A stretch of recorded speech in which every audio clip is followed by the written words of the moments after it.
My phone rang at 5:52 a.m. on a Wednesday while I was tying my shoes for work in Denver. When I saw my sister Mia's name on the screen, I almost ignored it. But something made me answer. She was crying so hard I could barely understand her. "You need to come home. Now. The doctors say Mom doesn't have much time. Maybe a day."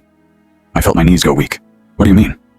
"They stopped dialysis. Her organs are failing. They said maybe 20 hours. Mom was in Charleston, South Carolina, over 1,500 miles away." "I'm booking a flight," I said, already opening my laptop. But every airline website showed the same red message. Cancelled. A historic winter storm had shut down most of the eastern U.S. Airports were closed, trains suspended, highways blocked, rental cars completely sold out. I called the airport anyway. "Sir, nothing is leaving for the East Coast for at least 24 hours. "My mother is dying," I whispered. "I'm very sorry." I called Mia back. "I can't fly."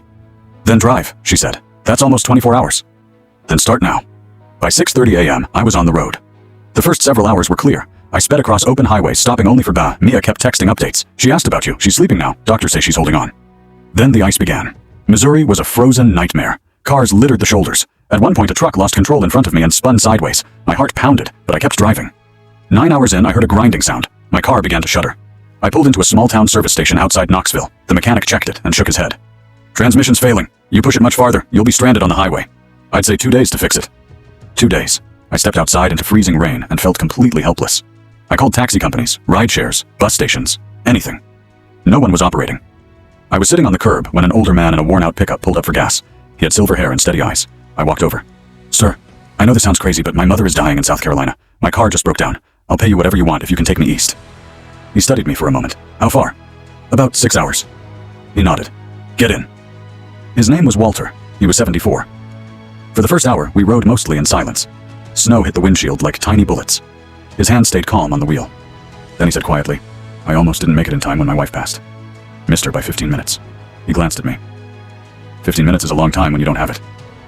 He drove like a man with purpose. At one point, the truck slid on black ice and spun halfway around. My heart stopped. Walter corrected it smoothly and kept going. Around hour 16, Mia called. "She's asking for you again." "How long does she have?" "The doctor says maybe 2 hours." We were still nearly 3 hours away. Walter looked at the dashboard clock. "Hang on."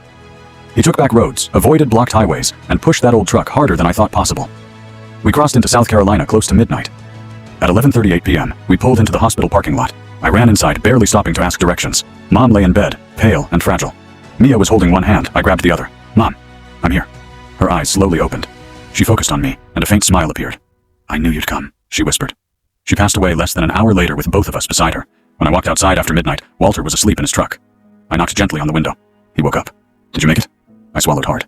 "Just in time." He smiled softly. "That's what matters."